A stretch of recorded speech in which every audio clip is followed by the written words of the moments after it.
This is a Film Stories original podcast. Oh, God. Sorry, I just completely blanked and forgot your last name, Matt. Dagger. Matt Dagger. Welcome to the Starlight Ballroom. Hey!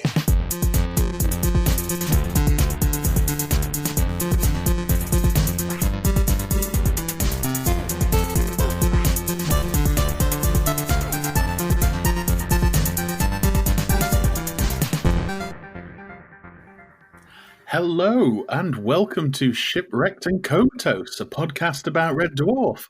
Although this podcast isn't about Red Dwarf, but it has a link to Red Dwarf. That's right, this is episode 3 as we go through the Chloe Annett other bit of work that she happened to be doing at the time, Crime Traveller. I am your host, Bryan, which means it is a special episode because I very rarely get to have the host's chair. And I am joined this week by Mark Adams. Mark, how are you? I'm all right, yeah. My chair, whilst isn't the host's chair, strangely feels the same as the host's chair that I have used in the past. But I'm on top of the Zencaster today. And also on this episode, we have Matt Latham. Hello, Matt. Sorry, my name's Matt Dagger, not Latham. I do apologise. Matt Dagger. I'm sorry, you got to keep that in. Damn you, Dagger. It's Latham. Fuck's sake, get on with it. Right, so we are getting into our third episode of this series, 3 of 8, I believe it is. And this one is Fashion Shoot, which debuted on the 5th of March 1997 on BBC One. What are your initial thoughts of it, just as we're about to go into it in a bit more detail then, Mark? I mean, there's something kind of 90s charming about a crime show set at a fashion shoot. It feels like, to some extent, that I've seen this a million times, weirdly, in my head. But, yeah. And, is it me? Or does telly never get fashion shows right? Yeah, I think when we get to these the scenes with the fashion show in it, there'll be a fair bit to discuss about these things. Matt, how about yourself?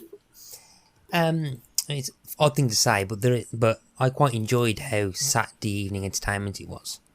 Yes. I think it was, and it was.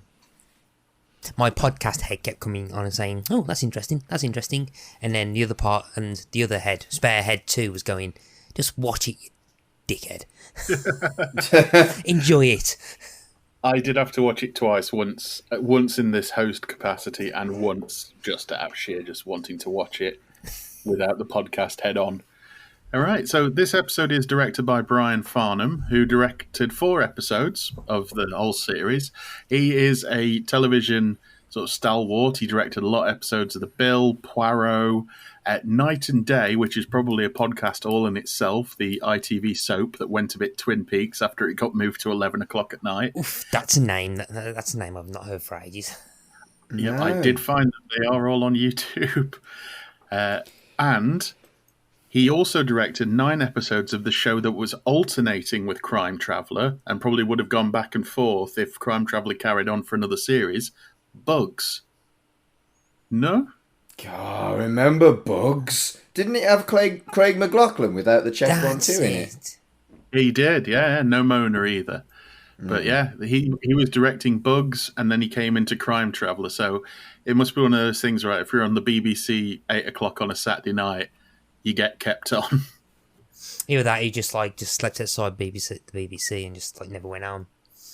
Yeah, maybe when they just wheeled off Chloe Annett and Michael French off the set and wheeled in Jesse Birdsall and Craig McLachlan just at the end of the day, just one off, one on. Right, let's get into this episode.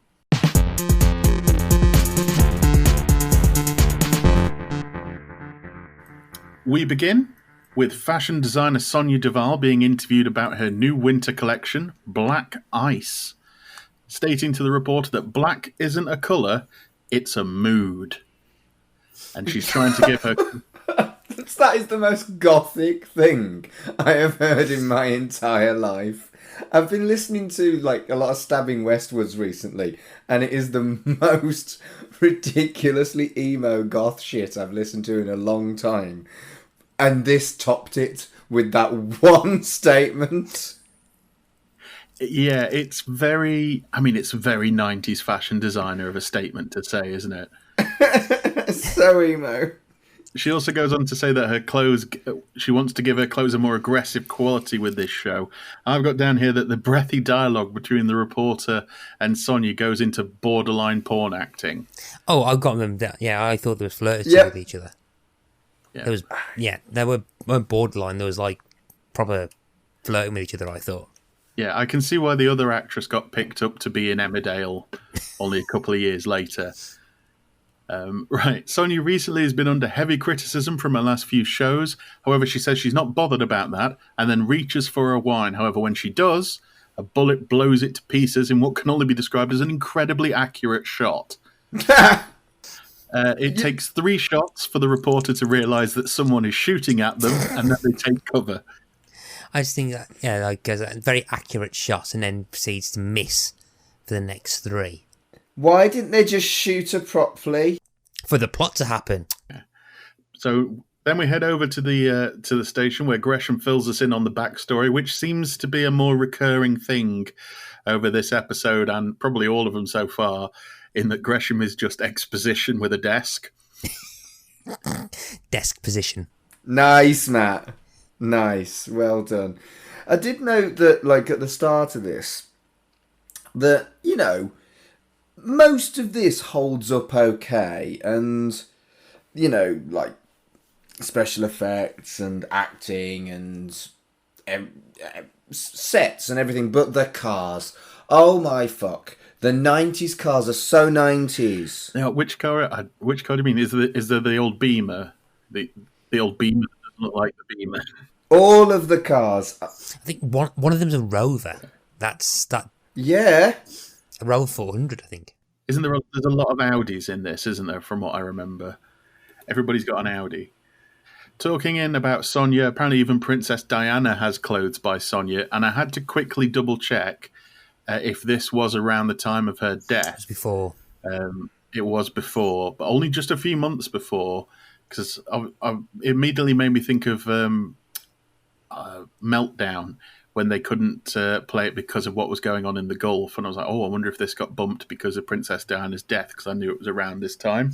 If it did, it was very creepy because she was still alive at this point. Yeah.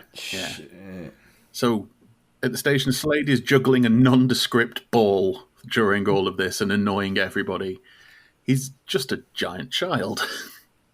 Damn you, Slade. I think there's a bit as well where there's several instances, including, I'm not going to say it yet, but Sue Johnson's eye acting is on point in this episode. Yeah.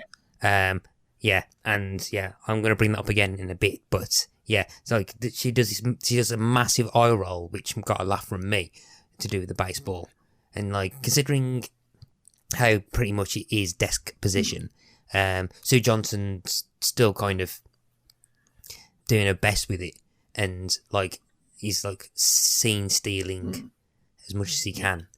So yeah, she hasn't got a lot, but what she's got, she's really going for. True, very true. So with this new show that Sonia's putting on, there is going to be a police presence there, including undercover officers, which will be Slade, presumably so he doesn't have to take off his jacket, and Turner, who's been put in with the seamstresses as it's assumed she can sew. Does this fall under 90s ick, Mark? No, I don't think it does, because the character is supposed to be being a dickhead deliberately. I think she's deliberately being a bit of a dickhead rather than kind of being a 90s ick dickhead, if that makes any sense. Yeah, because we've had it established that a lot of the traditional kind of female stuff that like TV would expect all the female characters to know to be kind of twisted on its head, because I think isn't the first episode where like I think Slade assumes she can cook a souffle and she goes, I don't know. It's like someone going to me and goes, oh Matt, change that tyre, and I'm like, you are? Yeah. I don't know how to change a tyre. No, I don't. No. I don't know how to play squash either. So we're having a conversation about traditionally masculine things, and the first thing you mentioned is playing squash. I don't know. Any sports? I don't have a football team. I'm aware of football as a thing. You're aware of sport as a concept. I am, yeah. Thing where blokes thump each other in it. Isn't that wrestling? No, that's an art form. Moving on. So Holly says she can't sew, however, she's told she's going to have to wing it. I feel this cruelly overlooks Nikki and Morris, especially Nikki, who from his previous record probably knows how to sew because he needs to cover all bases.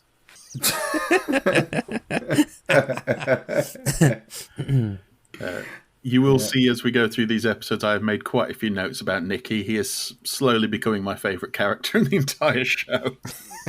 Have you got a crush on Nikki? It's less a crush, more a, I'd have watched a spin-off. Okay, so we go to the church where the show is going through, and we see the models going through the paces, and we meet, well, I say we hear the three of the models, Dominique, Ava, and Charmaine.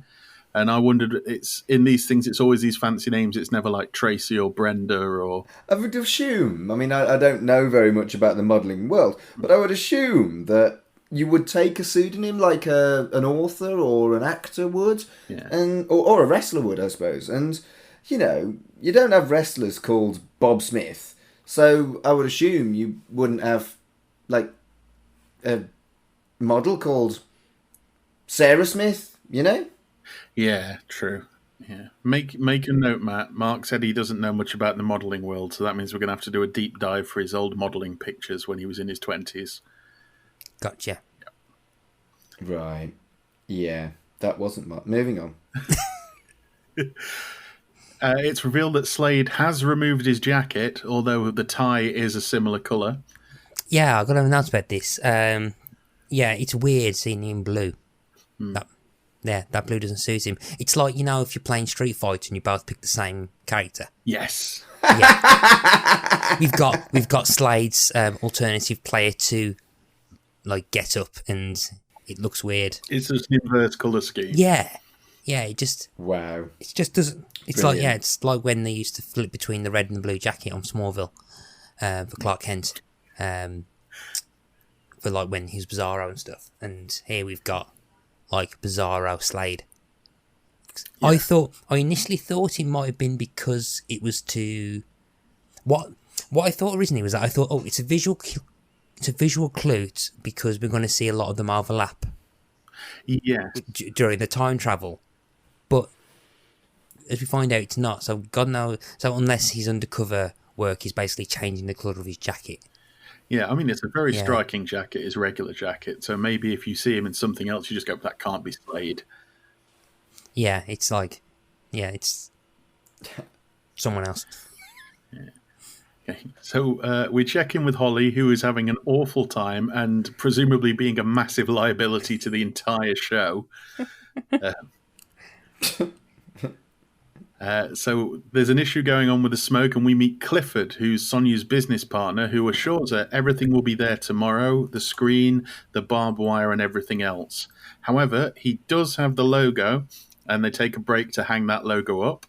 During this, a lady comes up to Sonia to check if everything's okay, and Sonia just absolutely chews her out and sends her off. Now, Slade comforts Holly that she's only got one more day to go, to which I'm asked, why has she been working there this entire time? Doesn't she only really need to be there for the show? Yeah. Like, everybody at the show knows there's going to be a police presence. Why is Holly working there? And she's the only scientist in the department. That is a good point. And she can't sew. And she can't sew. And is she getting paid for working? You know, obviously she's getting the police wage. Is she getting the sewer's wage as well? Isn't the term seamstress? It is seamstress, yes. I do. Not sewer. Well, that just shows I don't have my modelling background either. Job title, sewer. Oh, so what do you do? Oh, I'm a sewer. Yeah.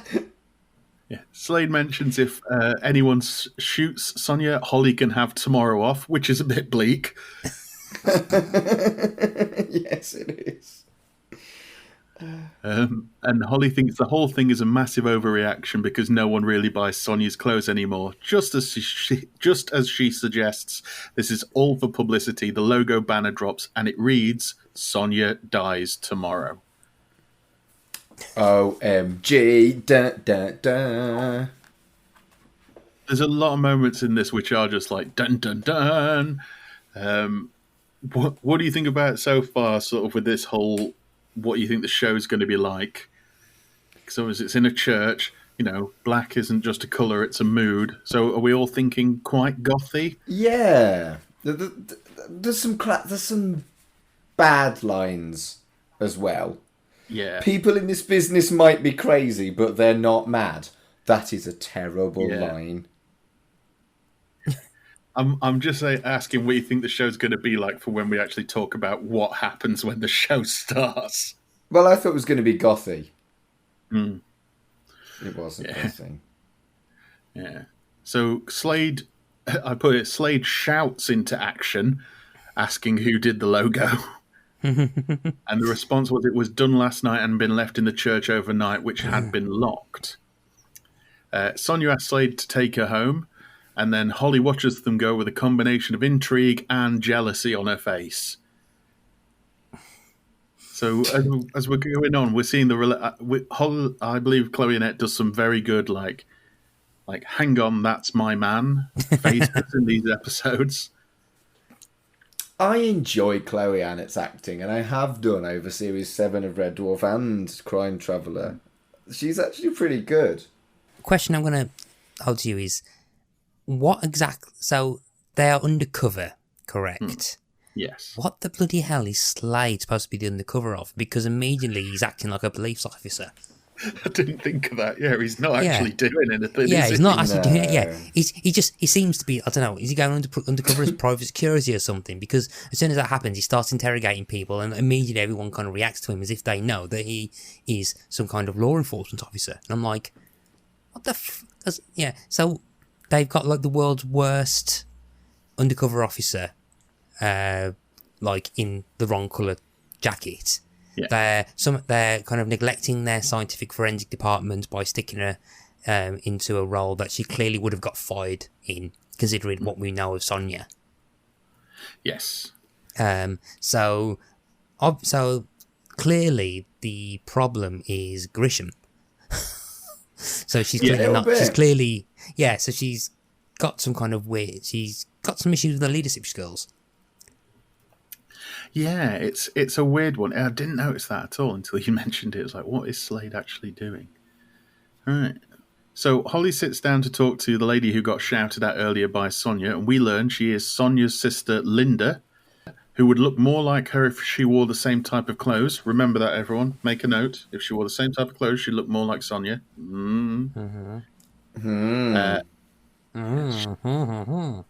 She mentioned it's easier to list off people who wouldn't want to kill her sister, and then finishes it all off with a slightly ominous, "One day I'll show her."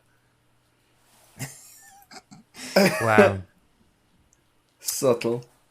So, I don't know if you look further into this. So the actress who plays Linda Duval is an actress called Amanda Royal. And her on-screen sister Sonia is played by Carol Royal. And I was like, oh, those names that are very similar. They do look alike, so the casting must have like really... Oh, no, they're actually sisters. So the actresses are playing them are actually sisters. So, that's cool. So, That's a nice touch, yeah. I think it's quite cool as well, because if you look into the actress who plays Sonia's IMDb, she hadn't really been on telly for a good few years. So she was coming back to do this, and she did this episode with her sister, and then she kind of like rebooted her TV career, which is quite nice. I thought it was a nice touch. Yeah, the Carol Royal who plays Sonia. Yeah, but basically it's one of those where takes a few seconds to scroll down with your mouse wheel on the Wikipedia page, where it's just a load of stuff like the Bill, Casualty, Blake Seven. Yep. Yeah, sitcom where she was in Casualty. I think Amanda Royal has a couple of sentences. Yeah. It's a Wikipedia stub. And a good chunk of one of the sentences about family members. Yeah, that's always the sign of a good... Let me just read out the Amanda Royal Wikipedia article. It's only going to take a minute. Mm-hmm. Amanda Royal, born 1962, is a British actress who has appeared in a variety of British television shows, including Agatha Christie's Poirot, Campion, Rosemary in Time, and Bullman. She is the sister of the actress Carol Royal, and their father, Derek Royal, played the part of the eponymous corpse in the Fawlty Towers episode The Kipper and the Corpse. Derek was also the coach guide in the Beatles film The Magical Mystery Tour. So, over half of that is about someone else. Nice. Wow. Yeah, one thing we'll notice, I think, going through there is when we look through the guest cast on a lot of these episodes, everybody's done a lot of Bill. Yeah. In fact, the actor who plays Clifford, Frank Lazarus, hasn't done much. Great name. Yeah, Frank Lazarus hasn't done much, but when you scroll down, so it's in 98 did Viggo, A Passion for Life, was a psychiatrist in Friends of the North, was in an episode of Boone, a couple of episodes of French Fields, was in the film Superman. I was like, what? He was the Air Force One pilot in the film Superman, as in the 1978 Richard Donner film. Nice. So, Nice. Yeah. When are we going to do the Boone cast? Right? I have no idea what Boone is. You don't know what Boone is? Oh, well, how can you sum up Boone?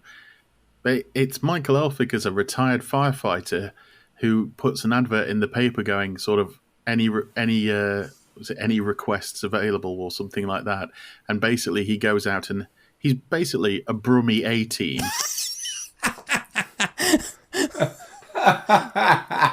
Okay, I am definitely interested.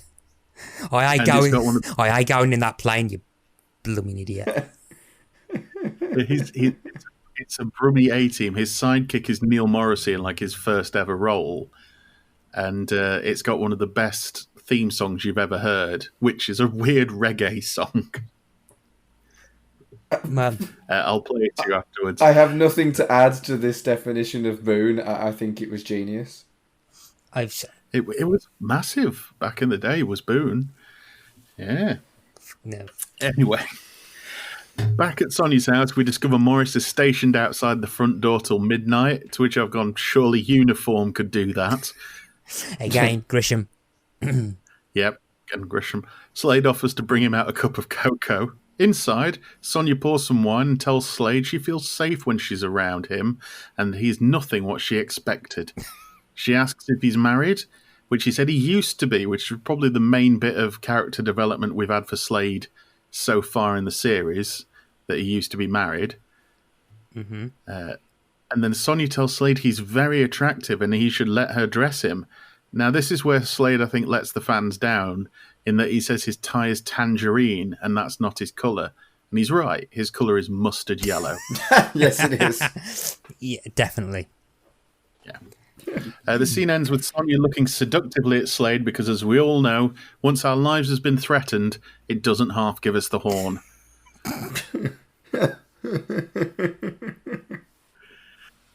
Ever had your life threatened and just been incredibly randy, Mark? No. I mean, I've had my life threatened, but it didn't make me get a hard on. Me either. Matt? Same.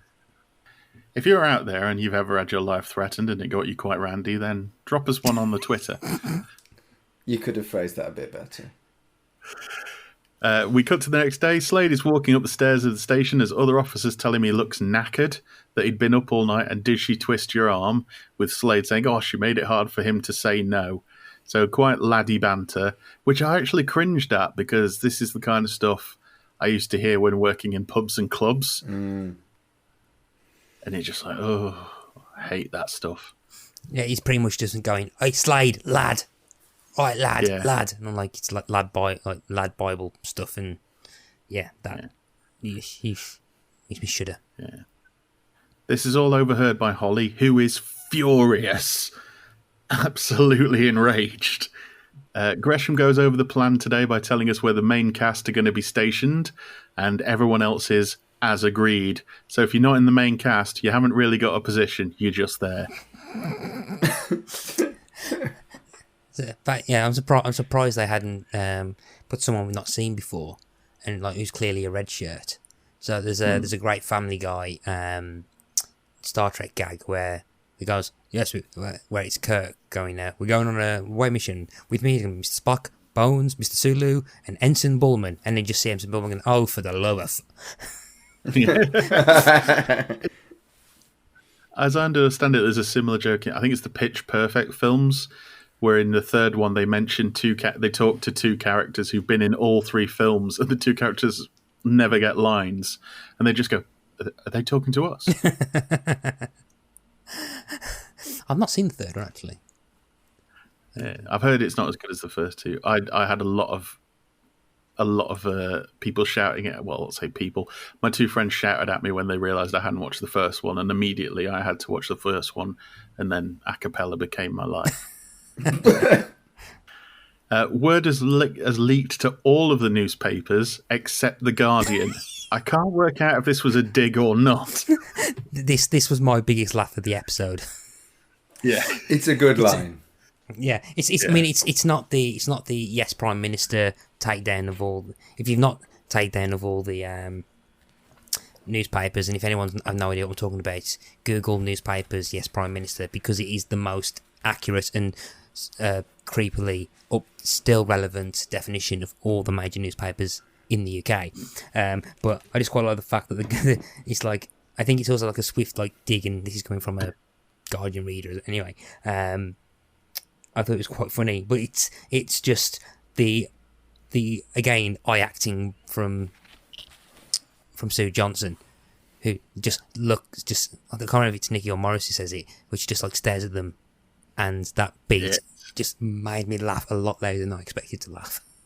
Yeah, it's Nikki, and it is a bit of a thing where you kind of Nikki goes, "Oh, it's not in the Guardian," and you do think, of course, he reads the Guardian.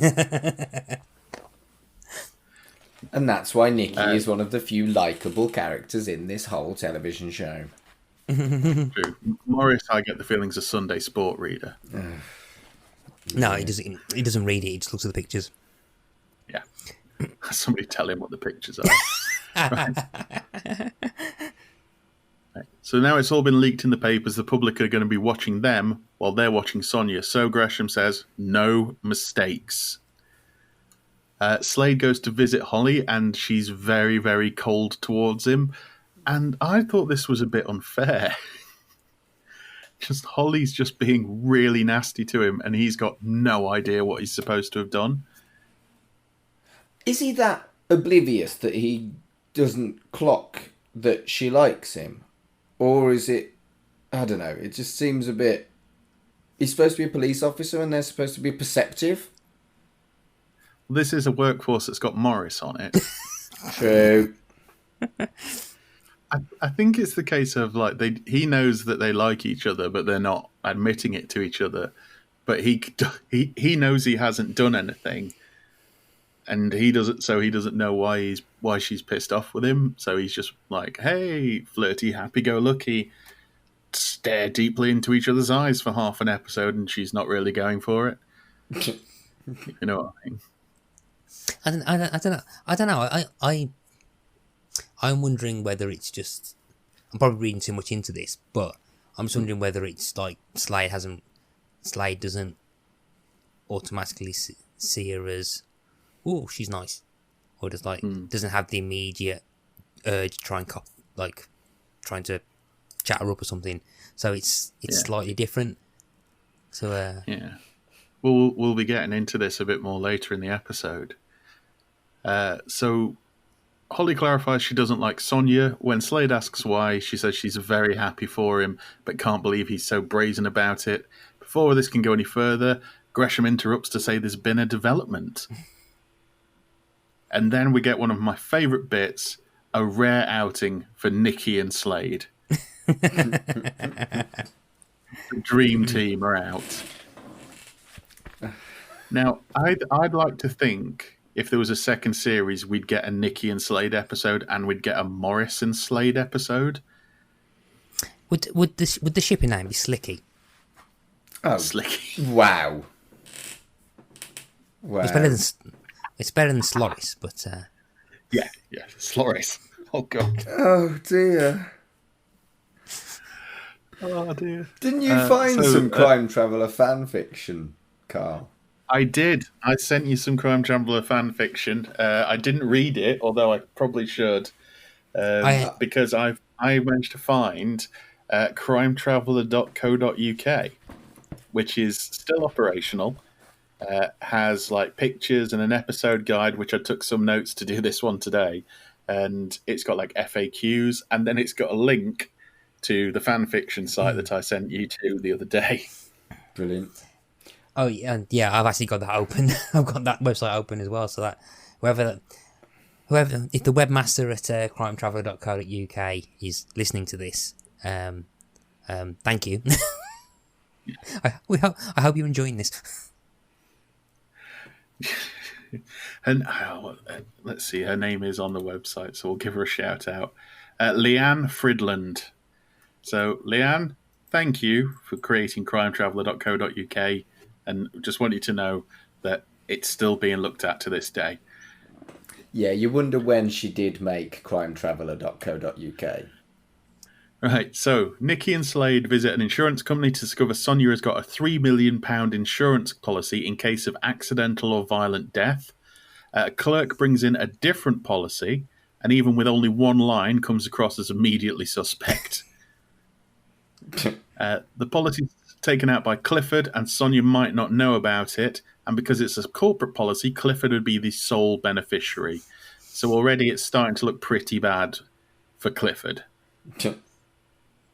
So we're heading back to the church, and Clifford wants Linda to put some fake blue fur on something, which Holly then volunteers to do. Quite brazen to say she wants to do it when she's not very good at sewing. Yeah, it seems like quite a complicated job. Yeah, you'd think they'd have given us something else to do with because obviously this is a major fashion show and very important to Sonia. So maybe they would have given us something to do, like, I don't know, stage management or something. But ladies have to sew. It's the 90s. All right. An engineer appears to say someone had taken the DAT tape, which made me feel all warm and nostalgic. Oh man, bloody hell, DAT tapes. I haven't seen one of them in years. With all the music's on this tape and it's missing. Apparently Sonia only has the only copy, so the engineer, whose name is Carl, great name, is told not to worry. Sonia arrives with Slade, tells him to put the car around the back, and she goes in through all the paparazzi. Also, there is the people who have read the dictionary definition of the term detective, and they're stood there in their trench coats and ties with one finger in their ear doing some great earpiece acting. I don't know if you noticed those. I did not notice that.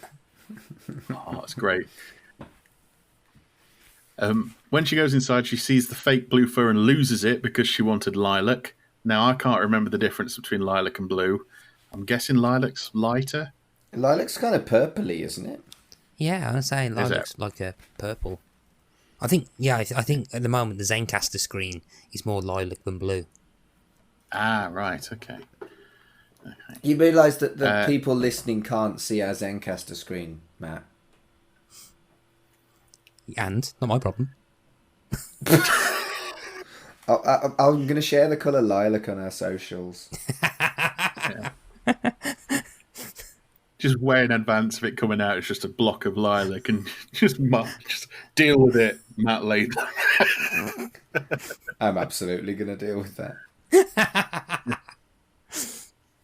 This is lilac. Deal with it. Sonia immediately blames Linda that the stitching's dreadful. Holly takes responsibility. Sonia doesn't want to hear it, blames Linda, who loudly quits. And then Clifford takes her into an office to calm down, and Sonia gives Carl his tape. Although he hasn't got time to test it now, so yeah, keep that in mind, people, for later on. All this is happening. Slade's parking the car, and he is hit from behind and thrown in the boot. So I'm thinking, how long did it take him to get round the building with the car while all this goes on? It is Can I a have 90s car. True. Can I have one of my favourite podcast rants, please? Okay. Yes, of course, Mark. So, concussion. It's quite a serious thing. And if you are knocked out from a blow to the head, you will be concussed. That is medically true. And if you are concussed, you are fucked for at least a day. You lose your balance, your memory can be very sketchy, and there's lots of symptoms of concussion. Teleconcussion is get knocked out, spend an hour out cold, you'd be brain damaged, and then wake up and la la la la la, I'm fine. And unfortunately, this programme doesn't book that trend and is shit teleconcussion, and I don't like it. Well, what you've got to remember in this case, Mark, is it's following the two great traditions of being hit in the back of the head, which is the nondescript black stick that they always get hit with. And they always act like they've been hit between the shoulder blades. Shoulders go back, head goes back, and then they fall down. I mean, I think we'll see over this series it happens to Slade a lot. Yeah, he would be brain damaged by the end of this series. The amount of time he sees knocked out and spends prolonged periods of time out of consciousness, he would be brain damaged. That is a clinical fact. Maybe this is why he's so oblivious to the Holly thing. Maybe. In slightly off tangent, have any of you ever watched Smallville? Yes. I haven't actually. There's a great joke I remember reading where says, "Oh, I've got an idea for a spin-off of Smallville called Concussion. It follows Lex Luthor and his point of view for the whole show." I've appeared on the Always Hold On to Smallville podcast several times, and they've always got a knockout to keep Clark secret counter. And the amount of times that characters get knocked out so that Tom Wellington can come in, do his Superman powers, and leave without having his identity revealed. I think for your mental health, Mark, you probably should never watch Smallville. Yeah, it's just one of my absolute bugbears that concussion is always depicted so frivolously. Why can't I say frivolously? It's always been one of my bugbears that concussion is so frivolous. Fuck. It's always been one of rampant. Fucking hell. Mark, has it been one of your real massive bugbears that they do concussion wrong on telly? Yeah, they do it so frivolously. Hey! It's always been... Right, I'm going to start again. I'm going to get this out.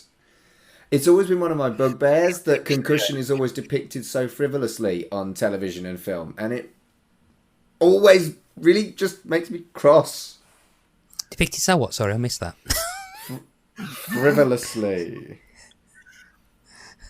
Going to the Smallville connection, quite an odd thing in that we mentioned Bugs earlier on, as this director did direct some Bugs. Also directing Bugs is Goff and Miller, who created Smallville. Wait, what? Yep. They did an episode of it, and also Bruno Hellier, who ended up doing Gotham and Rome on HBO. Rome was brilliant. Gotham was there. Yeah, Gotham really was one of those shows where it's like, it's on what series now? I found out a very funny thing the other day, slightly off tangent, but almost, the CW that has all the like Arrowverse shows and Supernatural and all those. Yeah. They announced the other day that their average viewer age is 56. What? For all these teen dramas. They reason that a lot of people below that age aren't watching live. They're watching on streaming services. But still, it made them like a massive laughing stock that their key demographic is 56. Bloody loves Riverdale, I do. This is when CBS suddenly gets a lot younger. So, it is now time for the show to start, and what a show. Somebody does the Black Widow pose, and a confetti cannon goes off. And I've put here, there is much pleather and weird grinding.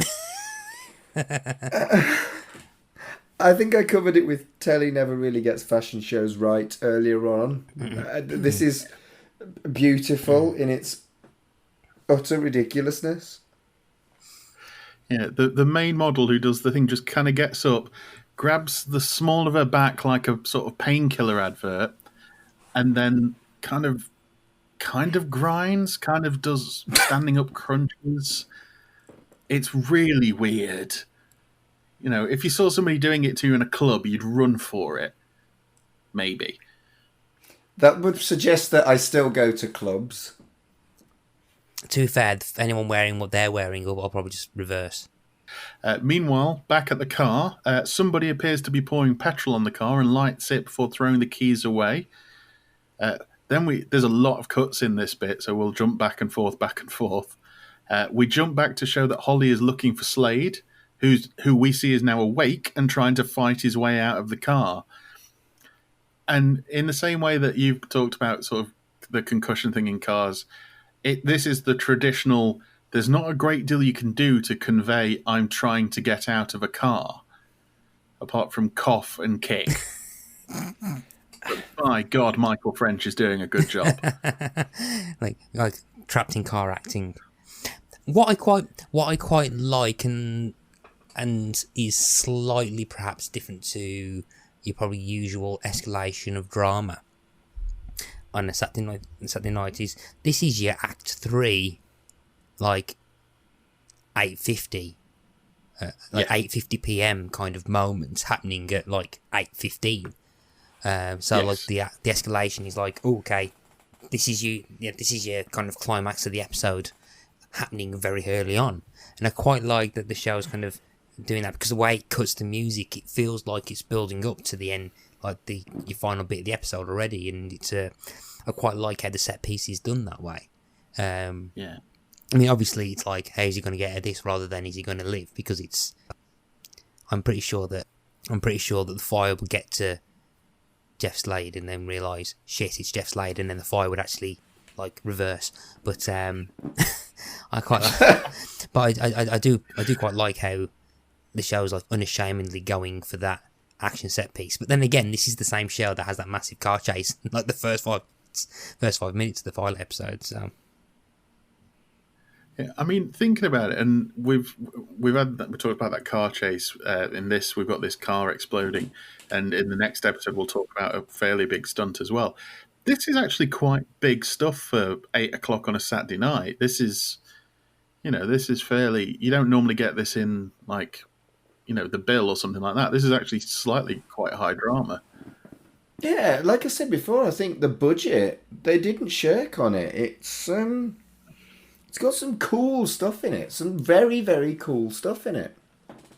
Yeah, and we see the shots of Slade in the car. There's fire around him.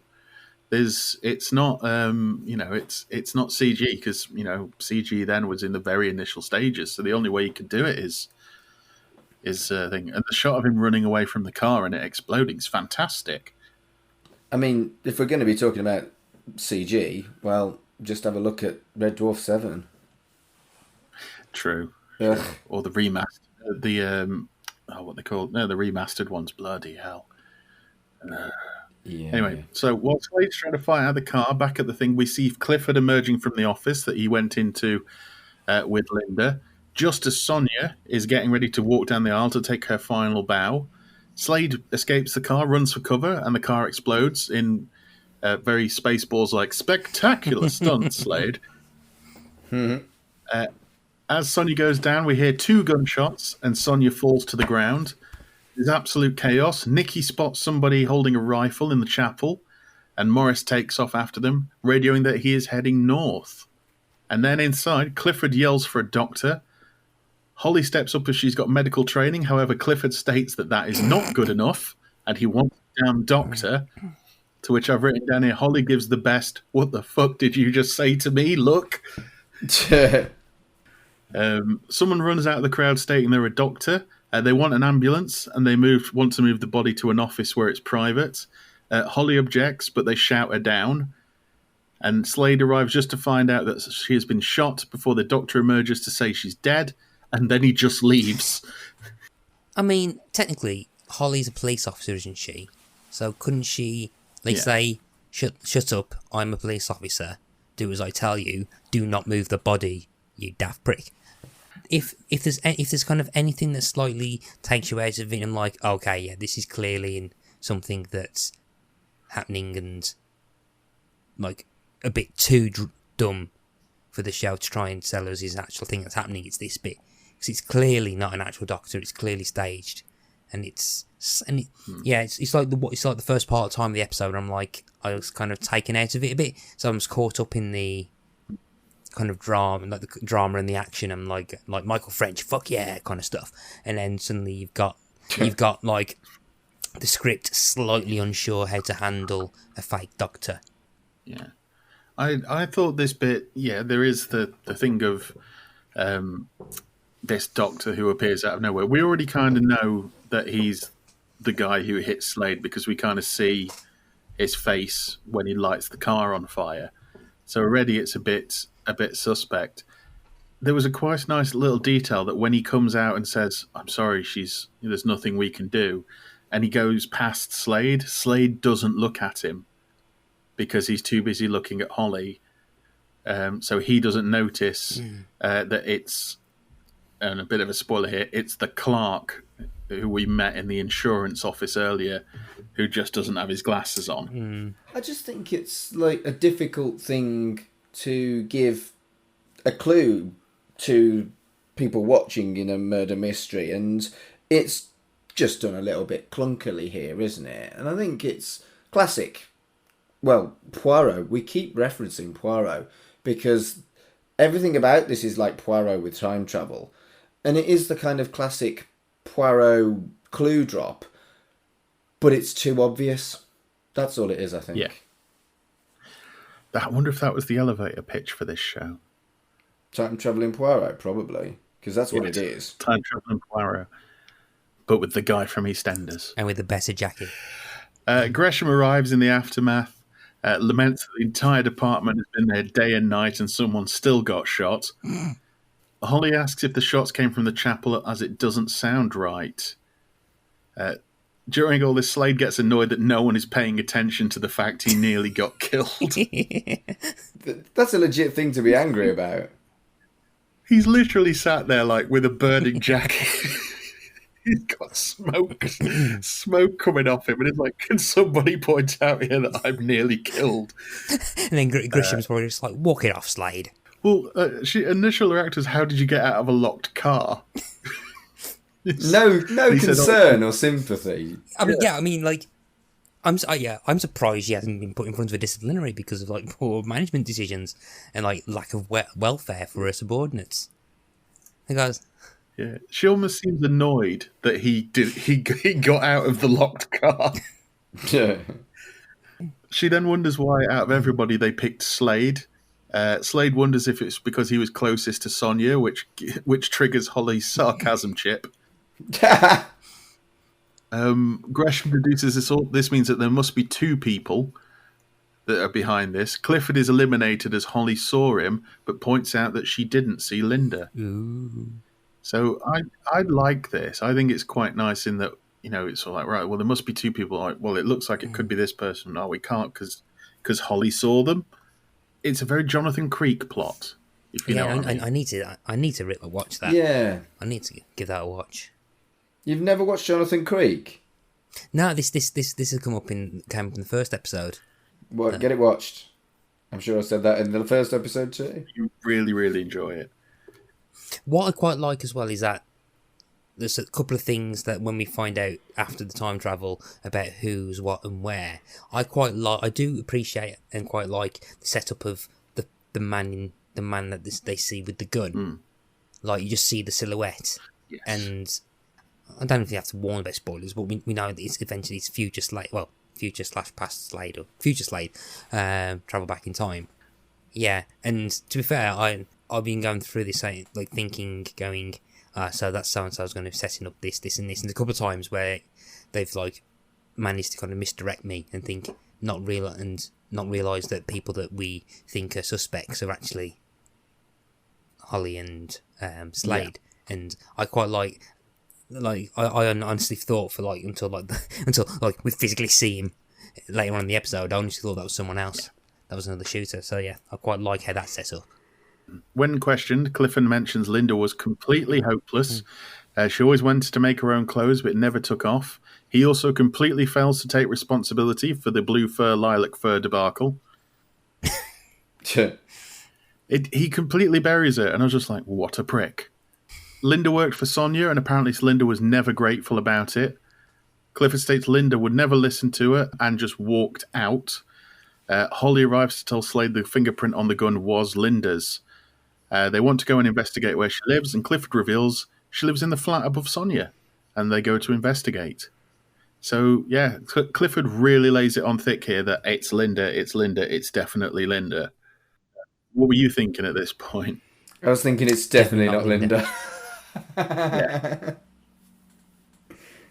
They reveal that Linda lives in the same house as Sonia. Seems to be treated a bit like I really didn't feel it was that important.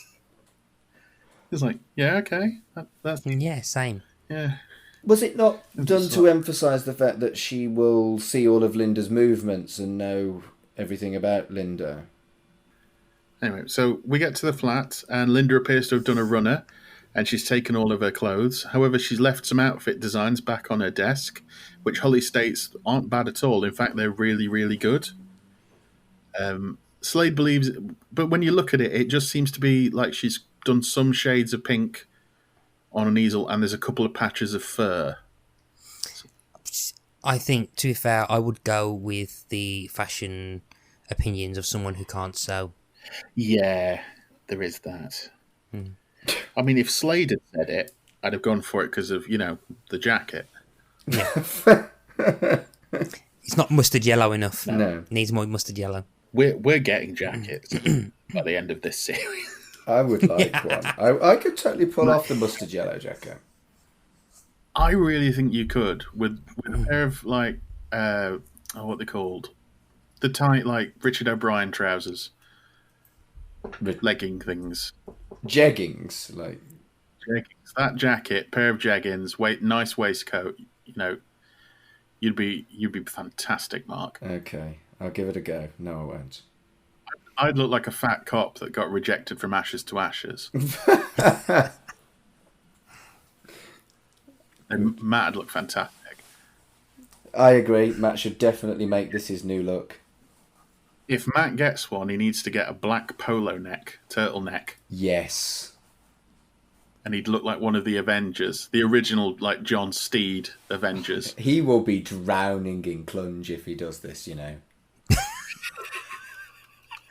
What? Wear a yellow jacket? Yeah. Mate. Or a mustard yellow jacket? I can't wait for that podcast. How was your week, Matt? Drowning in clunge, Mark. Drowning in clunge. I'm a terrible human being, but I don't regret it. There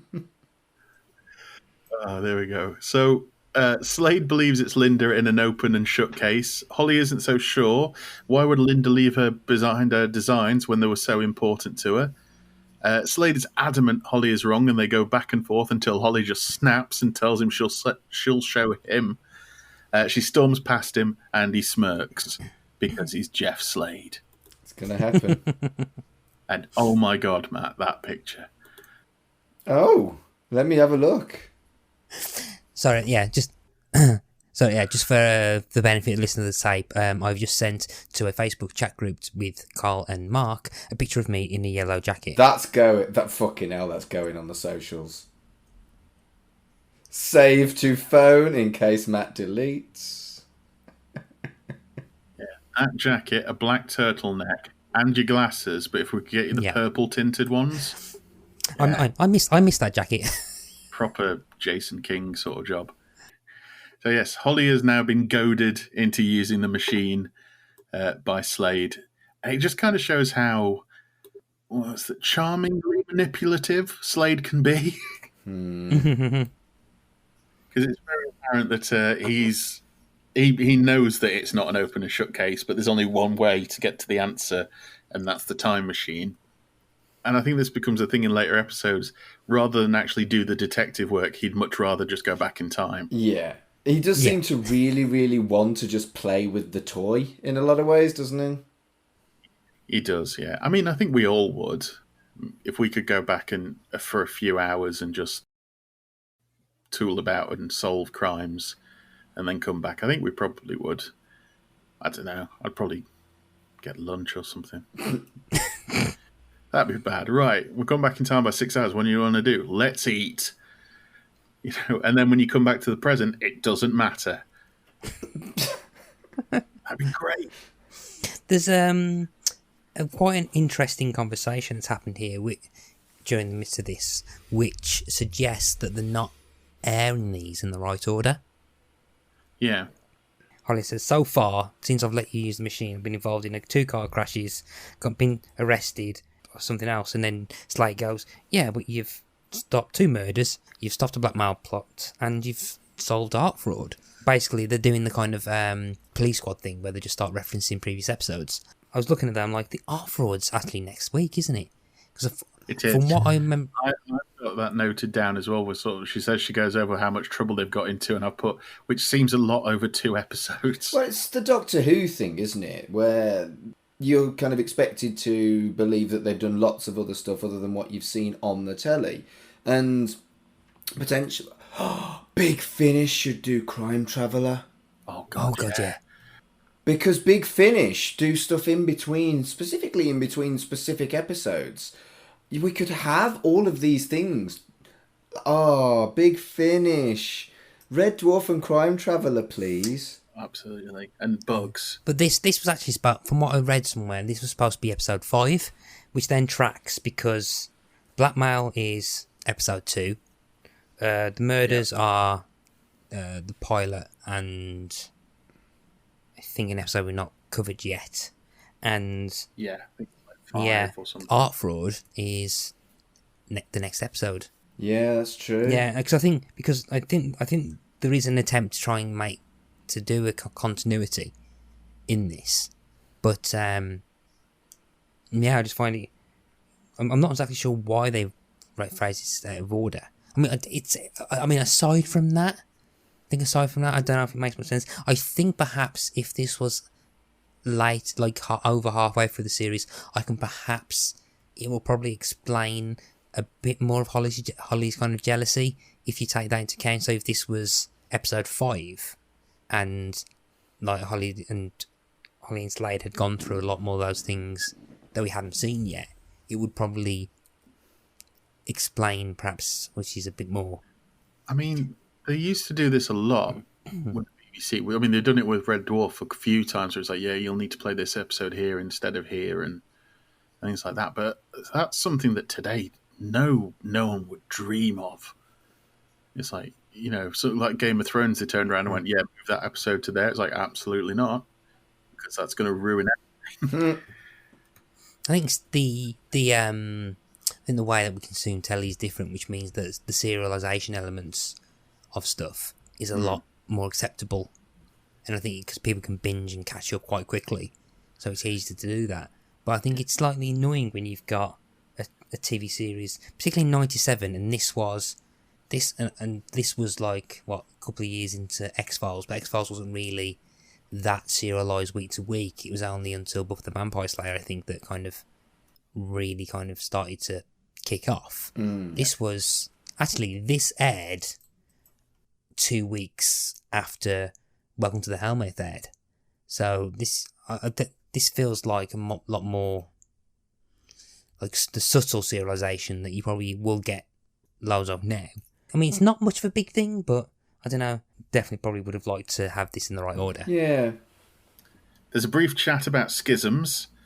Slade mustn't make eye contact with himself or the universe will implode, theoretically. I would be so cross if I got to time travel and schisms were a thing, I would be so cross. Yeah. Imagine being able to time travel and not have sex with yourself. It's kind of weird you going back in time and you standing at a distance from yourself with binoculars like, you work it, Mark, you sexy Mark, you. No, I don't think I'm sexy. I just think I'd be good at sex with me. Oh, shush, Mark, you're very sexy. Thanks. Do you want to have sex? Oh, it's a bit far. It's not that big. To be fair, it can't get any sexier than the last recording we did where it was me, you and Kurt with no shirts on. That's true. That was very sexy. Look, guys, if you want to resolve the sexual tension, I'll just like walk away from my screen for 2-3 minutes and then I'll be back in. Well, hang that long? 2-3 minutes? You flatter me. Right, so yes, Slade relaxes in a chair, which I don't know why I noted that down. It was just the joy of which he just dived into a chair. It's like, let's go time traveling. It's like you say, he wants to play with a toy. He's a big kid, but he doesn't actually touch the toy. Unless he thinks the chair is the time machine. Holly just gives and goes, I need you to shake this. Yeah. He goes, oh, okay. Yeah, shake this because it's a very important thing that needs to happen for the time. I'm surprised he didn't do this, like where she just distracts him with like, I don't know, like a dog's like rattle toy or something. Say, shake this. Just sit down and shake this because that balances the doohickey, whatever. Yeah, actually, yeah, that would have been better actually. So in a future episode where it's just him that does it, he's there shaking this thing, doesn't actually make any sense, like an ongoing joke. But that would have been good actually. Once they've gone back in time, Holly realises they've gone back further than they used to, which is 20 hours. They head off to the church in the middle of the night. They discover the other door in the office goes right to where the car park is. Keep that in mind for later. And then they investigate the chapel where the shooter was. Holly wonders why Linda would go to all the fuss of death threats and the like for weeks if she was just going to shoot her, but they're interrupted by somebody coming into the church. So, again, this ties into what you were saying earlier, Matt. It's quite good that they're behind the frosted glass because they just kind of... The thing I noticed, Slade pulls Holly in front of him. What a hero. Yeah, so again, it goes into that you can't really see who's behind that glass. A guard waves the torch in their direction but wanders on. Slade guessing that they're going for a coffee, which is intuition, which I realise he says a lot throughout this series when he's asked about something. He just says it's intuition. Right. Yeah. Well, it's Slade, isn't it? So, right, that guy totally put the beam of the torch into their faces. Yeah. Like 100% right in their faces. What's the point of a torch if you can't see? Because that guy is clearly blind. Well, you know, when we all want coffee, Mark, it's very little stands in our way. They realise they need somewhere to stay for the night. Neither Holly or Slade have got money, which I thought was a bit silly to start with. And then I realised, well, they've gone back in time, so they can't go to like a cash machine because then the money would be gone in the present when they first started, which would be quite odd. There's something later on at the end where there's on about, but that didn't actually happen. So if they went back and drew money, it wouldn't have existed. Good point. Yeah, there's like a weird thing in the end, isn't there, about it didn't, because it never happened. It doesn't have any semblance or something. So it's right. So let me get this straight. I would quite like laser eye surgery. Yes. So if I went back in time, withdrew money, had laser eye surgery, and then got back, would I lose both? Would I lose the laser eye surgery and the money hadn't been taken out? Or would it just be that the money hadn't been taken out and I got free laser eye surgery? It would revert because it happens to Slade. He has a cut on his face, and when they come back, it disappears. So if you got laser eye surgery and took money out, when you came back to the present moment, you would not have had laser eye surgery and the money would still be in your account. So you wouldn't lose anything apart from you'd have to have laser eye surgery again. So, yeah, that's the bit that the show seems to be on the verge of getting it right, but doesn't, because Holly and Slade are pretty much going through linear time. They jump back, and anything that happens to them physically will still be affected because it's their physical bodies, which means they've aged 20 hours in the space of no time. But from what that says, means that their physical age is the same before they left. So that if that's the case, that what they physically do and have done to them doesn't have any relevance. Yeah. Why on earth was Holly able to free him from the thing? Because if they weren't there, oh no, I've gone cross-eyed. Yeah. If she never frees him from the car and he dies, she can't get him back to the present moment. So that would probably cause the loop of infinity issue for him.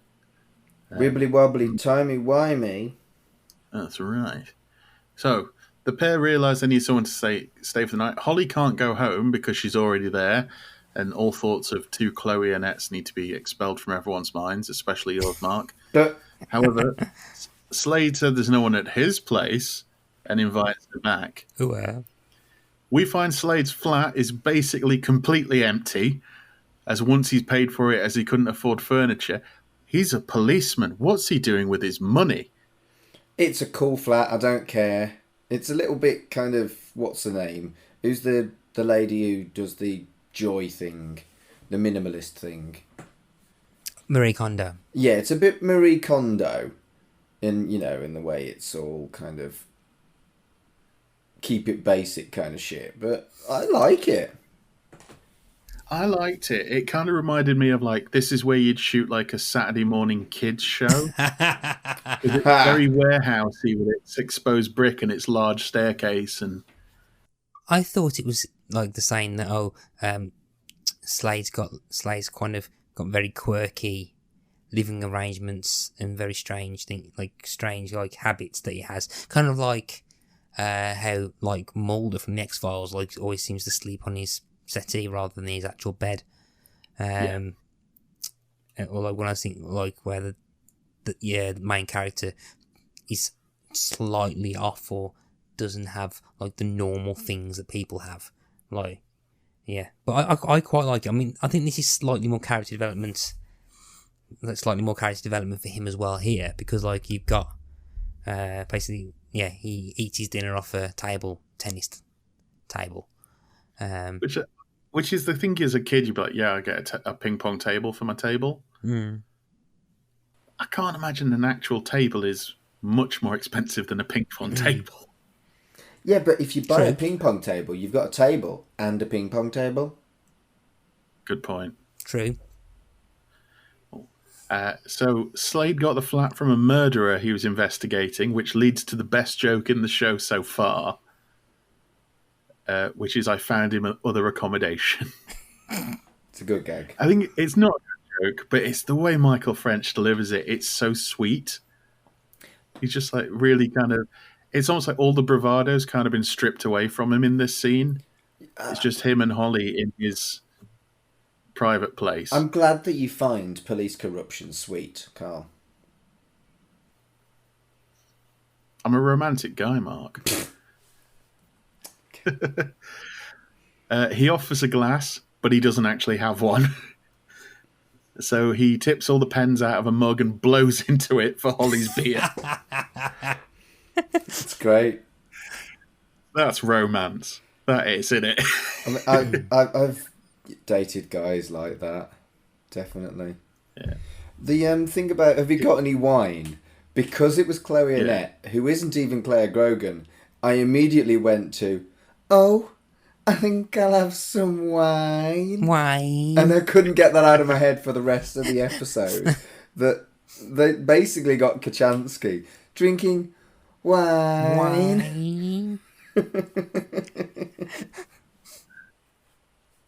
What do you want on your cornflakes, darling? I think I'll have some wine. Have you ever had wine on your cornflakes? It's gotten bad. It's not got that bad before, Mark. No. I genuinely think for one of our Christmas specials, we should do Red Dwarf cookery and get all of us together and we'll have wine on cornflakes. We'll have a bacon chili chutney sandwich and all the other dumb cookery shit that they've done. I think that'd be a really good idea. Are any of us vegan or I'm you're close vegan, to vegan. I'm veggie. I'm just wondering if this will just result in me having to eat the triple fried egg and cheese and chili thing. I mean, that is my excuse to not eat the really vile shit. Yeah. The thing is, there might be a way we could do it where it's not too bad. I doubt it, but there might be. So they sit down together at Slade's ping pong table for what looks like a dish of just pasta with sauce slopped on top of it. Don't mock it. Don't mock it. It works. Yeah, Holly thinks it looks delicious. We learn a few bits more about Slade here. His father is a retired policeman who he doesn't see. The woman in a framed picture Holly noticed had been dead for a long time. And his mum taught him how to cook. I actually really like this conversation. I think where he's kind of trying to hide his baggage because he's genuinely attracted to her.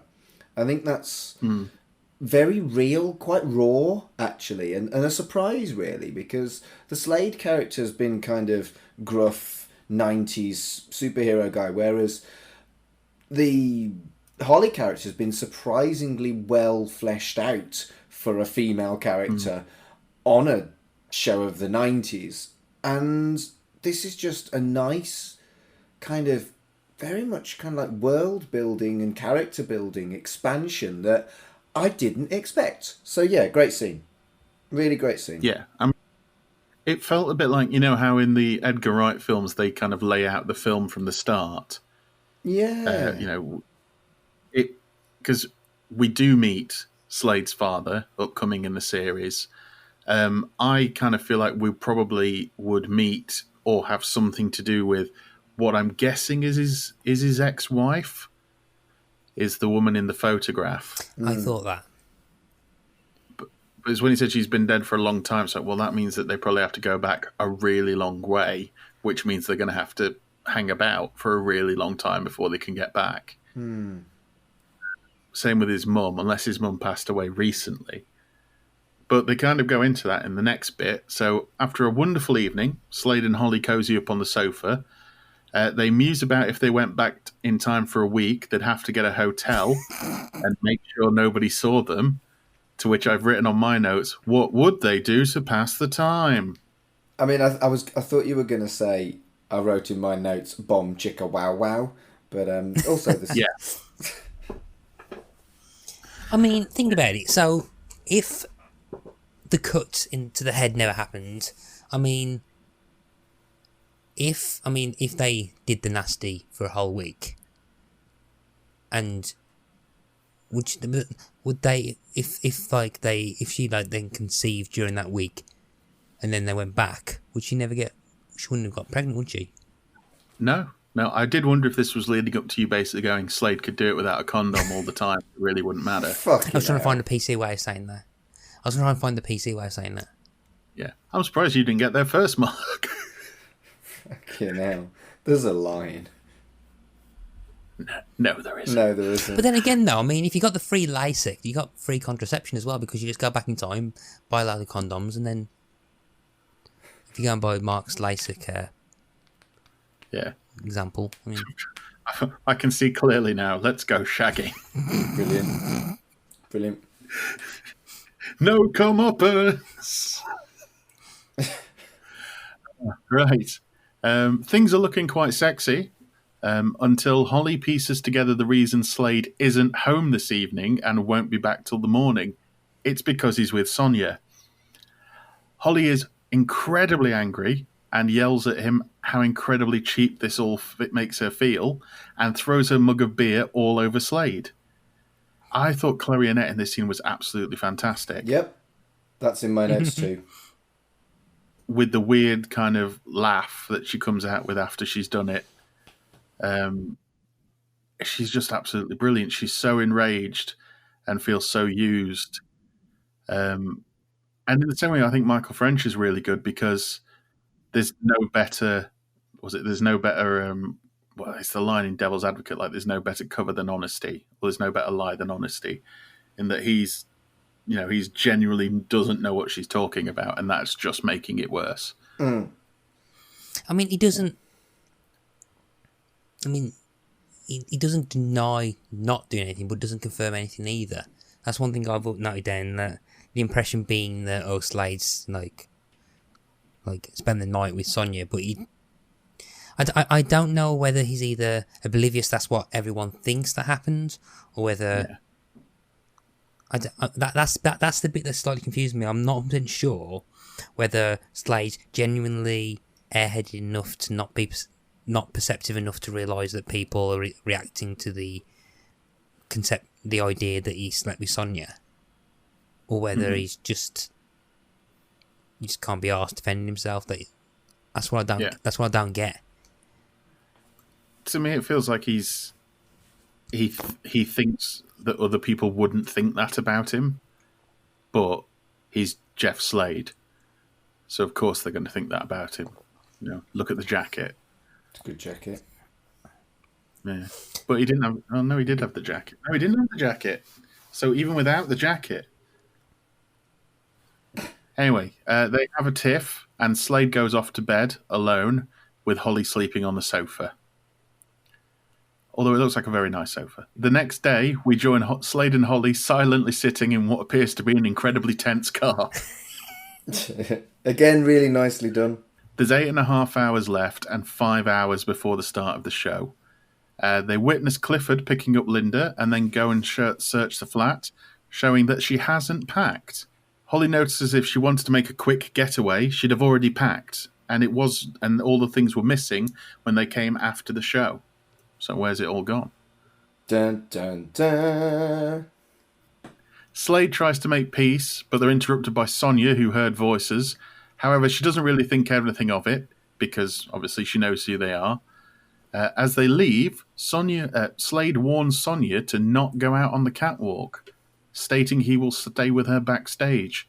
So is this one of the first examples of Slade deliberately trying to change the future? He does it every episode, doesn't he?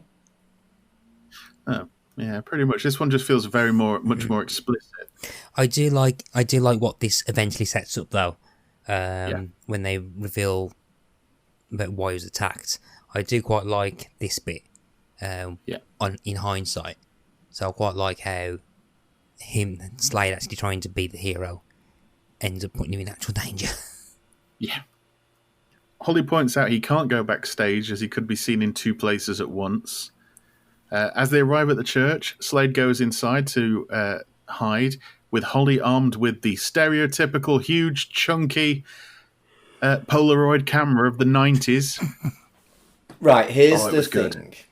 Whenever I see a Polaroid camera, I am so ridiculously jealous, because I wanted one so much when I was a kid. I know they're shit. I know they're grossly expensive. And I know that you don't need one. You've got a mobile phone. But I'm so jealous of a Polaroid camera. Just so jealous. You can still get them. Can you? Yeah, I'm sure. Yeah. Yeah. Oh. Maybe I'll get a Polaroid camera. You can make a double Polaroid. I wouldn't need that. Triple Polaroid. Oh yeah, that'd be nice. That's what it says on my grinder. It doesn't. Round the back of the building, Holly sees the doctor from earlier is the man that hit Slade and put him in the trunk, and she sets off following the car. Meanwhile, Slade is hiding in the chapel as the show begins. So this goes back and forth quite a few times. They tend to have quite slow, quite linear scenes, and then when the action kicks off, it proper cuts back and forth, back and forth. It's very, very inconsiderate for us doing a podcast 20 plus years in the future. Rude. I know. I will write to my MP. So yes, we cut back and forth. Holly witnesses the car going up in flames and the doctor riding away on a motorcycle. She rushes into the bush to find the key fob, and does so, which leads to what we saw earlier of Slade escaping. And then Holly races back to the church. Back at the church, Slade is lying in wait, and someone enters and leaves a shotgun on the floor. Right, I want to go back to the car scene, Carl. Yes. 3 questions. Yes. How did the bad guy not spot her waiting? She did not hide in any way. No. Why did he chuck the keys away anyway? Why did he do that? Why didn't he just pocket them or get rid of them in a better way? And 3, When they analysed the fingerprints on the keys, why didn't they spot that Holly's was on it? Good point. It's Sonia's car, isn't it? But there was an attempted murder in that car. They will have dusted those keys, and they didn't find Holly's fingerprints. But to be fair, but then again, this is Grisham, so Grisham probably doesn't really care. Yeah. Fine. Grisham picked them up herself by hand when they were doing the evidence things. She's probably got a flamethrower ready to like burn Slade alive one of these days, so she just probably thought someone beat her to it. The doctor not noticing thing is, Holly was kind of away, but she wasn't super far away. But he did just seem to put his helmet. He was very focused. He was about to pull off a murder here, or an alleged murder. And, fine. What was the other question? Oh, why did he throw the keys away? Well, baddie's got a baddie. Fine. Dear BBC, what is this? Right. Where do we go? Worst episode ever. Yeah. When, oh when. Right. So someone enters and leaves a shotgun on the floor in the chapel. Slade picks it up carefully, which I thought was quite... He picks up carefully, but as soon as the gunshots go off and Nikki screams over there in the chapel, as we saw at the very beginning, Slade just holds it with his fingers and puts it back on the floor. Which goes into what you just said about the key fob mark. Yep. So he runs away, heading north. Holly witnesses the doctor picking up someone on his motorbike and them escaping, but can't see who it is due to a bike helmet.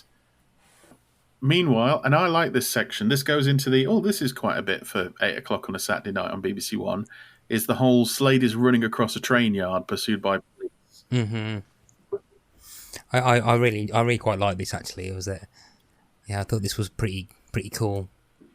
Basically when you make somehow, again, this show's made David Wicks an action hero. There's a few scenes where it's like, that is a stunt double, and then there's a few scenes where like, no, that is Michael French. Yeah, the train stuff was definitely him, and I actually put, that's really cool that he got to do those stunts. You wouldn't have modern actors doing that now. No, definitely not. Unless it's like, Cruise or somebody. So, Tom Cruise, Michael French. So he races between carriages, pulling the old double back, and then runs in front of and grabs onto a moving train. The fact he trips when he's doing the thing makes me feel like he wasn't supposed to, but Michael French went, do you know what's going to look pretty cool and add a bit of drama if I trip in front of a moving train? Yeah, it's the 0.01% of Slade that's like infallible, so that we mere mortals have some kind of like relatability to Slade. He finally loses them and then jumps over a fence to be rescued by Holly, who knew where he'd be from Morris's description that they heard in the future/past. And they get back to the flat with 10 seconds to go. Holly shows Slade the pictures of the doctor, with Slade responding that he knows who that is and he's not a doctor. However, in the same as your LASIK eye surgery and the potential Slade Turner baby, the photos are blank when they get back to the present because of a time paradox. Yeah, which is a shame because, Polaroid camera film costs a lot. Mm-hmm. Are you Googling how much it costs now so you can get a Polaroid camera? No, I just remember it cost a lot when I was a kid and I couldn't afford one. But I am going to Amazon a Polaroid. I'm going to have a look at Amazon. You two keep chatting. I'm going to have a look.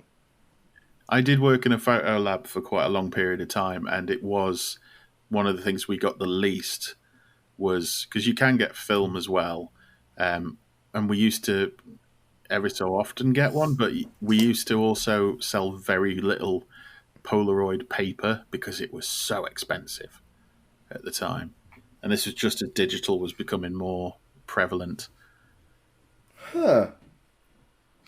Sorry. As you're talking, I was trying to work this out. So, basically, the laws of the time travel of Crime Traveller means that in the original timeline, the photo wasn't taken. Yeah. I'm beginning to understand there that because that piece of film that was in the camera hadn't gone back in time, then it didn't develop. So what they probably could do is take a camera with them back in time to take a picture, which I fully get. The bit that confuses me is then why doesn't the Polaroid picture vanish back into the camera? You mean the paper itself? Yeah. I wouldn't. It just fades. I think that it just wasn't there in 1997, unless Michael French held really still and they shot him with them and then shot him without them and did a fade. No, I mean, as in the physical piece of paper should have like vanished back into the camera. So theoretically, what that means is that now so when they go back in they've either got 2 copies of that piece of paper. So if they get like someone's chair, and then take it with them, does the chair disappear? Is what you're saying? I can imagine so. Because now it's a timeline that didn't. You can't bring something back from the past with you because that would be tampering. In the same one, we're going to talk about this in the next episode, that Holly can't cause a car accident because that's messing with time. In the same way, like if you take that chair, there will be the butterfly effect of somebody doesn't sit on that chair who's supposed to sit on that chair, if you know what I mean. But so I've looked at Polaroid cameras, and you can get a nice Polaroid camera for 110 quid. However, it works out 16 pictures costs £30, so it's about £2 per Polaroid photograph with the film. So in this economy, I know, right? You can get a nice shiny red one though that looks pretty. But yeah, that's what she said. I know, right? Yeah, it's exactly the same culture as the 80s and 90s, that it's the film that's kind of off-putting. So there you go. I did an Amazon search. So they are now back in the present. Slade realises the gun never fired. Holly doesn't quite understand what he's talking about, but Slade has had his Columbo moment. I thought the deduction was more Poirot than Columbo, to be honest with you. That could just be me sort of struggling to think of a detective to fit that sentence. Fitz from Cracker. Yes. And initially I'd put the Jonathan Creek moment, because they always seem to... You'll see this when you watch the show, Matt. There's always a very long shot of him staring into the middle distance when he realises what's happened. So we cut to the crew in a car waiting for somebody to come out of a house who has booked a flight to Miami. The house belongs to an Andrew Hopkins. And while they're chatting, Slade points out the very true thing, that how easy it is for someone to yell, "I'm a doctor," and everyone will assume they are a doctor. To be fair, I did quite like that, because I wonder if that's a comment on the TV trope. Yeah. Where saying I'm a doctor. And after this, Michael French goes to Holby City. Maybe he's Jeff Slade. Maybe he's travelled back 15 years and the only thing he can think to do is become a doctor in inverted commas. How funny would that be? The last episode of his Holby City run, he walks outside and Holly picks him up in a car and they go back to the time machine.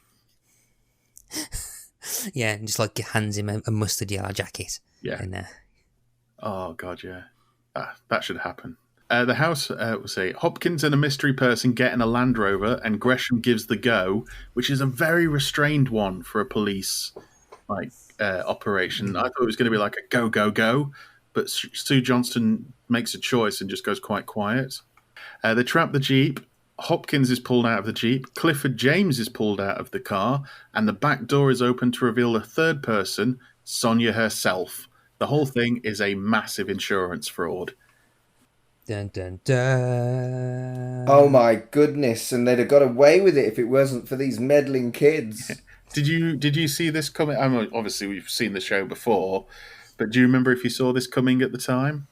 Maybe not to the extent of deducing the whole thing, but it clearly wasn't a sister, and I probably didn't get that she wasn't dead. No, I think that for me was the same, as I didn't realise that Sonia was going to be involved as well. I do remember being surprised.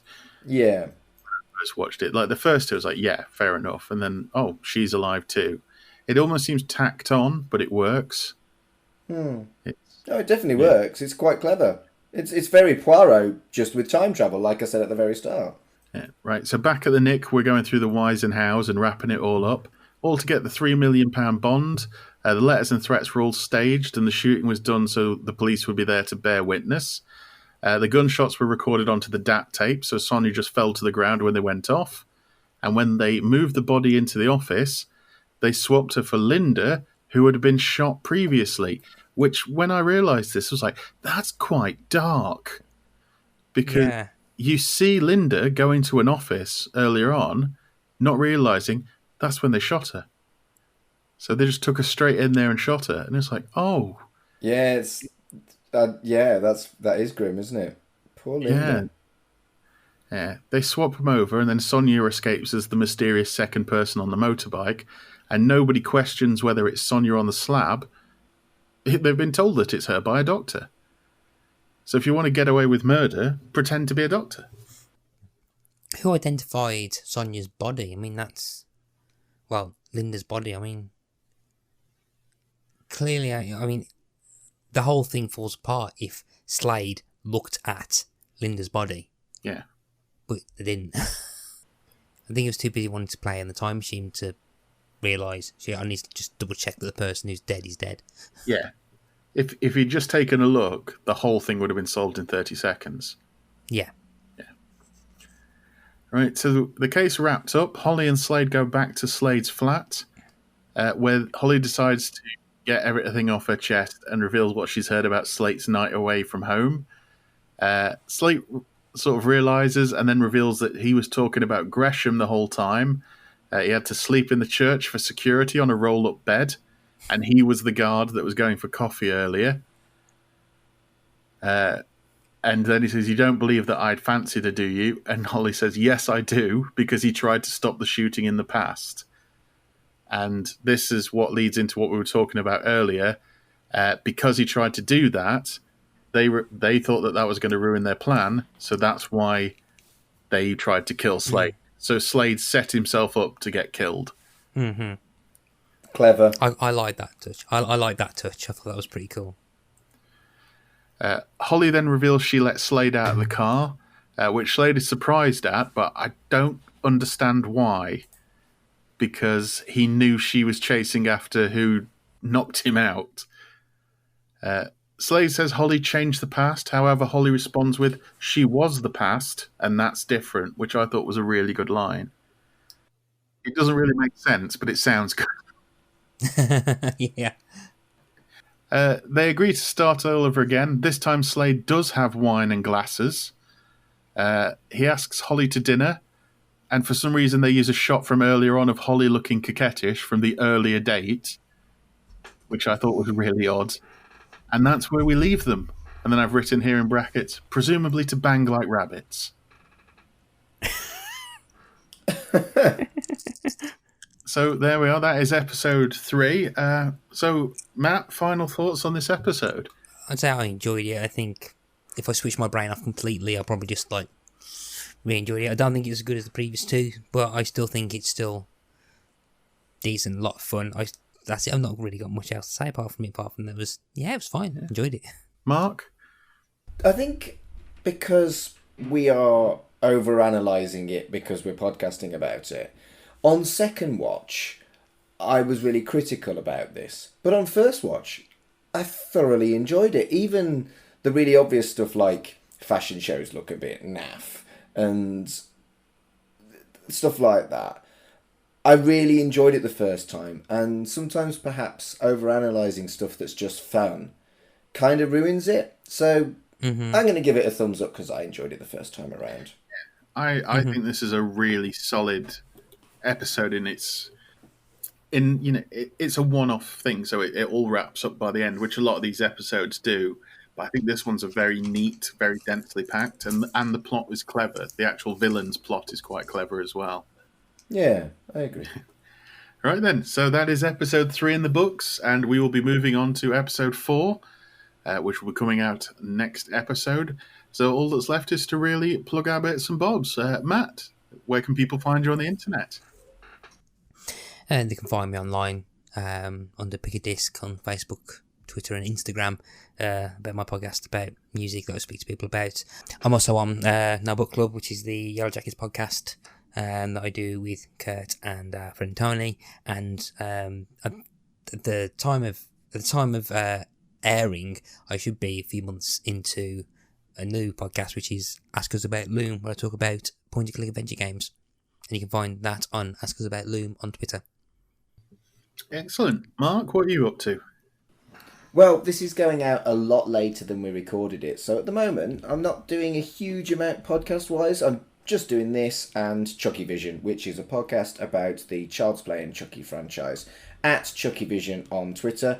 And yes, we did deliberately make a Chuckle Vision pun with the name, but that is literally the only thing to do with Chuckle Vision, so it was a silly idea. It was mine. But yeah, if you like Child's Play, horror films and shit like that, give that a listen.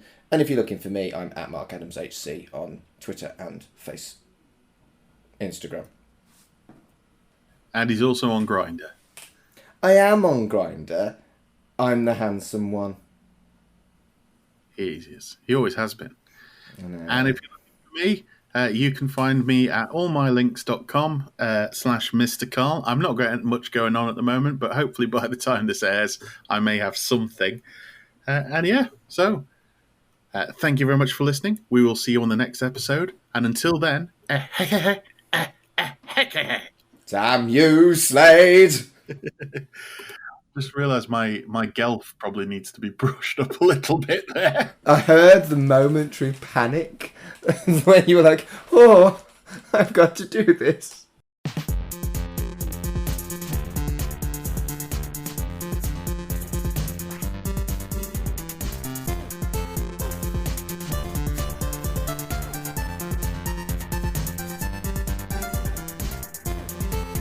Shipwrecked and Comatose, a Red Dwarf podcast, was created and produced by Mark Adams and Kurt North.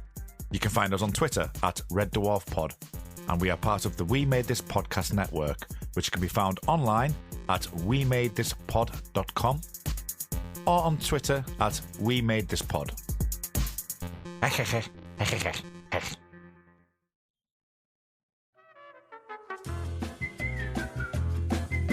Hello everyone, this is Tony Black, co-host and producer of You Have Been Watching, a podcast all about British sitcoms. Myself and co-host Robert Turnbull take you on a range of Britcom subjects and shows in our discussions, including greats such as Fawlty Towers. Basil, in the same way as David Brent and Alan Partridge and Victor Meldrew, Basil works best when he is actually dealing with arseholes. Lesser known curios such as 15 Stories High. There are all these kind of like gag setups being put in place in that episode, and then the sort of the end like minute or so is basically the payoff to all of these gags, and it's very, very sitcom-y. And even top 10s such as sitcom theme tunes. If we have to put composers of theme tunes in context for British sitcoms, I think Ronnie Hazelhurst, he's possibly the John Williams of... I was just going to say, he is the John Williams of I think he is. British sitcom. We're available on all podcast platforms and on social media at YHB Watching Pod on Twitter and Facebook. So please subscribe, get in touch, and come and have a laugh with us.